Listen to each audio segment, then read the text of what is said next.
Assalomu alaykum hurmatli obunachilar. Qurilishlar hozirgi jarayonda kolonnalarni o'zi tikka qilib boshladik.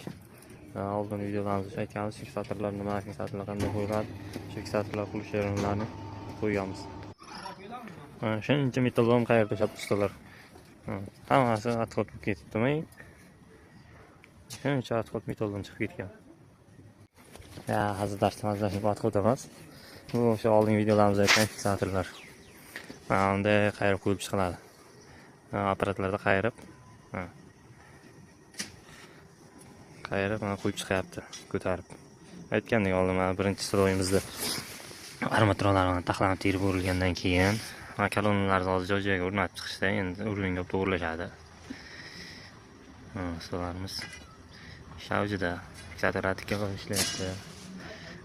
Kolonnalar tagida xomutlar qo'ytiryapti. Fiksatorlar ham joylanib sekin shaxmat qilib bog'lanyapti.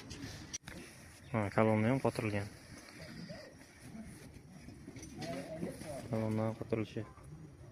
Endi fiksatorlar mana shu yergacha kelsa, ko'tarilsa, mana buni ustidan yana mana shu qalinlikdagi armatura yergacha chiqsa,